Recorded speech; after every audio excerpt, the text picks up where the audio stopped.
TripleS offers an intriguing answer to the question of what to do when things don't go your way, an answer I'm still trying to fully decipher. The insight doesn't come from the lyrics or the music itself, but from the very last scene of the Are You Alive music video. After 3 minutes and 21 seconds of watching the members wish on dandelions, clinging to the hope that maybe, just maybe, their dreams of happiness might come true, only to be met with disappointment, the final moment shows a member putting a dandelion in her mouth instead of blowing on it. The shot lingers on her face for an uncomfortably long amount of time, just in case it wasn't clear enough that this moment is meant to mean something. And despite the video's overall dreariness and the increasingly melancholic tone of each full unit title track, I don't believe the answer is as soul-crushing as it first appears. Still, the gesture itself is puzzling. Blowing on dandelions isn't anything new. Chances are, you did it as a kid, wishing on the white tufts and sending your hopes into the wind. The act has always carried a kind of naive magic, the idea that if you just want something hard enough, the universe will deliver. But putting it in your mouth? That's strange. Because yes, the dandelions never work.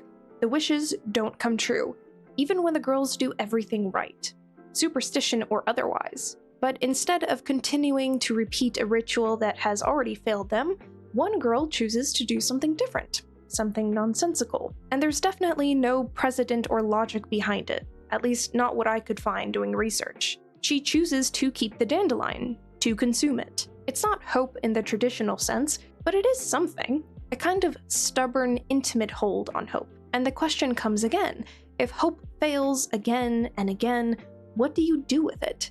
Do you internalize it? Abandon it? Reject rejection? Defy it? Is it simply just a tantrum? I choose to believe it's all of the above.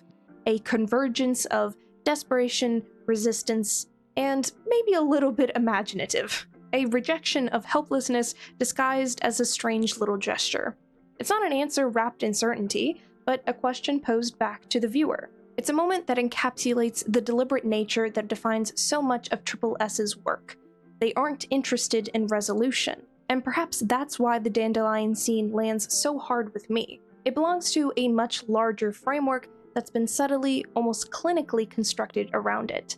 Because if there's one thing that defines the 24-member unit, it's the high-concept structure, the sterile lens through which their world is viewed. Honestly, TripleS deserves a much longer video than this, but that is something that I will reserve for the future. For now, there is something I've been wanting to discuss when it comes to this group. There has always been something unusually sterile about TripleS, specifically when it comes to the full 24-member unit, especially in the visual direction. Their music videos, teasers, and concept photos carry almost a clinical perspective that sets them apart from their contemporaries. While many groups dabble in lore, weave reoccurring threads through wildly different aesthetics, or connect comebacks thematically, TripleS operates more like a research project. Their visual language leans heavily into this detached observational field.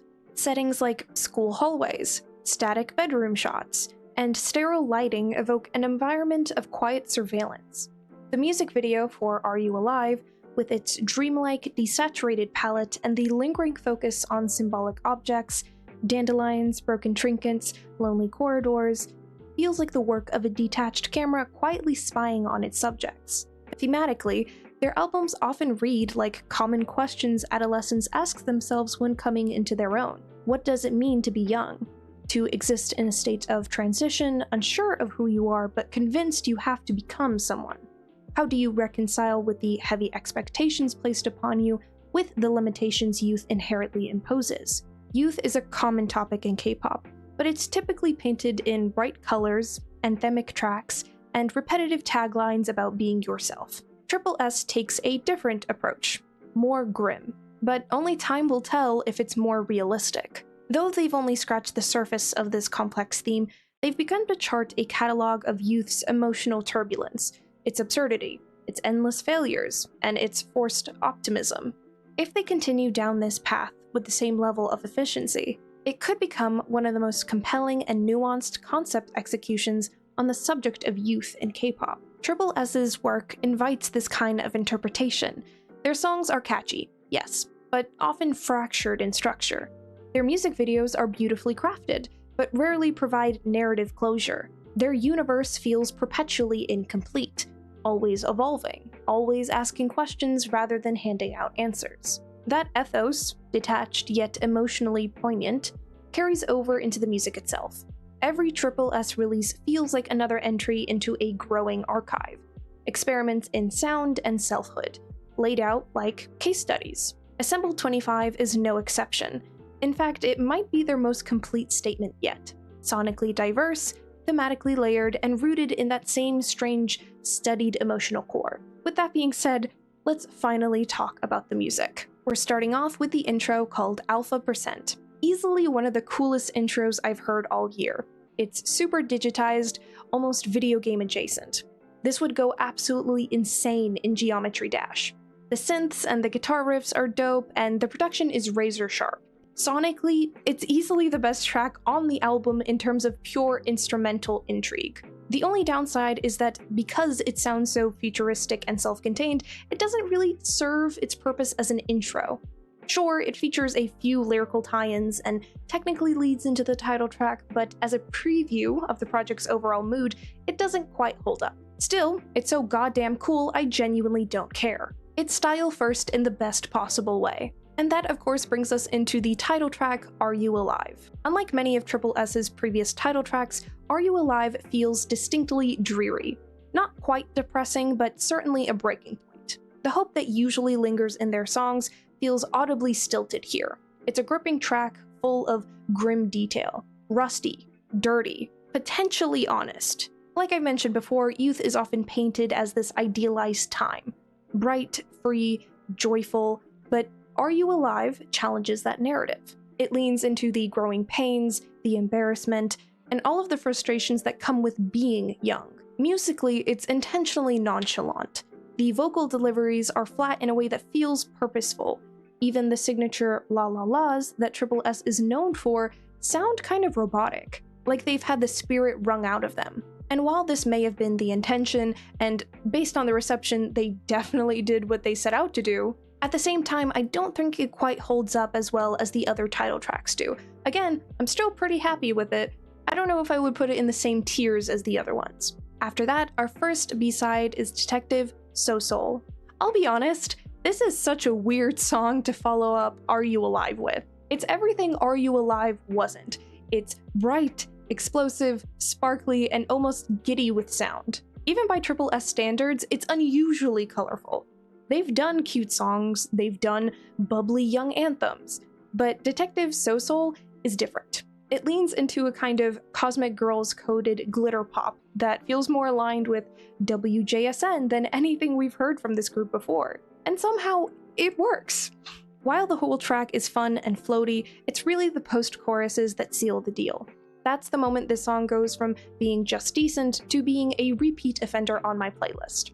Pure Serotonin. Following immediately after that is the best song on this album, I'm calling it right now. Here we have the first and only 10 out of 10 being Firework Diary. This is so up my lane, it's not even funny. The breathy synths, the bouncy instrumental, the silky smooth vocals, and the gorgeous harmonies. Everything about it just works. But what really pushes it over the edge is the heavy use of ad-libs. They add so much texture and depth, keeping the track from ever feeling one note. It has this light, effortless feel while still sounding carefully crafted. A true blessing to the ears. I could genuinely talk about this song forever, but Firework Diary manages to feel fun without feeling shallow. Dare I say, it's one of my favorite B-sides of the year so far, and we're only halfway through. But still, it gets better every time I listen to it. If nothing else about this album is even the slightest bit intriguing to you, I would still recommend this track. You won't regret it. After that, we have another song called Love Child. This is a super floaty track in all of the best ways. It's breezy, catchy, and deceptively plain, built around a plucky guitar motif and soft ambient synths. The song leans into its simplicity, so much so that its laid-back charm becomes its greatest strength. There's an ease to it, a kind of nonchalance that makes it really easy to just sink into. That said, it does teeter on the edge of being repetitive, especially with the lyrics and especially in the later half. where its minimalism starts to wear a little thin. The same can be said about that plucky guitar motif I mentioned just a bit ago. I don't know if it's something with the mixing, I'm going to assume it is, but at times it feels like it's just a little bit too loud for comfort. Like in a song that's supposed to be really sweet and everything, it's just a really incessant plucking that's like, oh, that's supposed to be lower than it is. Still, it elicits a warm, weightless, and wistful feeling that's hard to shake. And immediately after that, we have another banger in the form of Persona. This track is built around an infectious whistle hook and anchored by R&B-inspired instrumentation.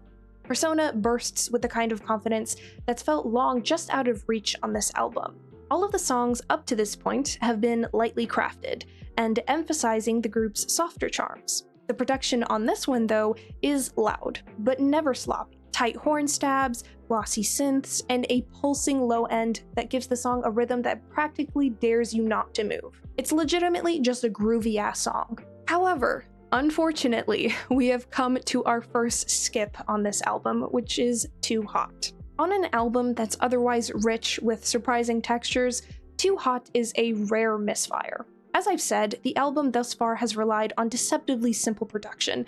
Too Hot just feels very stale. It coasts on an early 2010 pop scaffolding, complete with noisy synths and overly common melodies that just feel a few years behind the group's usual curve. There's definitely still cohesion here. Stylistically, it fits alongside with the album's minimalist motifs, but the track lacks the nuance that just makes the rest of Assemble 25 really pop. TripleS have often made restraint work for them in the past. They've made some of their best songs on the very concept of restraint and carefully timed release, but here, it just sounds like the best parts never come through. And after that, we have the next song, Diablo. Quite similar to the last track, Diablo flirts with the idea of impact, but never quite lands a blow. It has plenty of textbook TripleS build-up, silky vocals, swelling synths, and addictive beat, but the payoff fizzles before it ever sparks. There's a hollowness to it because of a lack of purpose. The track is clean, tight, and well-sequenced, but the devoid of energy that really gives TripleS songs their bite. The signature Heavenly Bridge, missing. The nuance that defines their best B-sides, also missing. What's left is a song that's perfectly serviceable, yet oddly blank. A mid-album track that keeps the pace without really adding anything. I won't skip it, but I definitely won't remember it. Coming in with the 9th track, we have Friend Zone. A vocally heavy and absolutely gorgeous track that stands out as one of the album's most emotionally resonant moments. There's an almost magical coalescence of elements at work here. It's grounded in a tender piano progression that gives the song a more grounded feel. But what really elevates it is the way that it grows, carefully, beautifully, with each passing section. Swelling violins rise in the pre-chorus and chorus, while periodic synths interject throughout, adding needed texture. Nothing feels out of place on this song, and the whole of it works in tandem with itself, resulting in an enchanting track, a truly sublime fusion of classical instrumentation and modern production. It's one of those songs where every listen reveals a new detail, and it only grows more captivating the longer it stays with you. And finally, we have our last track with Love to Love. Love to Love is such an annoying song, and I absolutely love it. I can easily see this track being more polarizing than TripleS songs usually are given their relative ease of access, but this track is uniquely infused with a hook that can be grating to the ears. I happen to like it, but I can 100% understand if someone couldn't stand this song. There's also the really weird bridge section on this song that dips into a sound unexplored by the 24-member unit, then immediately forgets that it happened. I don't know if I'm gonna sound absolutely crazy when I say this, but Love to Love reminds me of like early Charlie XCX. Overall, Love to Love is just such an addictive track, mostly because of the beat, and again, the really weird ad-libs, but it's one that I just can't seem to stay away from. All of that being said, let's discuss the album in its entirety. Clocking in as the latest full-unit venture from the ever-conceptual 24-member collective, this project feels like a sonic thesis about what it means to be young, confused, and holding on by the glitter-glued threads of hope. It's a record full of glimmers, fragments of ideas, of feelings, of voices that coalesce into something strangely cohesive, even when the individual pieces feels like they shouldn't belong together in the same room. Assemble 25 plays like doodles written in the margins of notes. Scratched out thoughts, incomplete metaphors, sudden bursts of clarity followed by emotionally charged scribbles. There's no clean arc, no crescendo of self-actualization.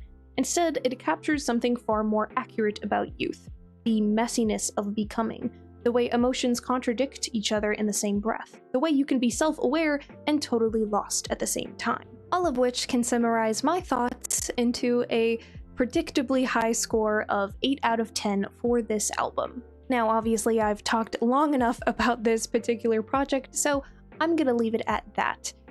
Thank you so much for watching. I hope you enjoyed. Feel free to leave your thoughts down in the comments below. That'll be it from me for now. See y'all later. Bye-bye!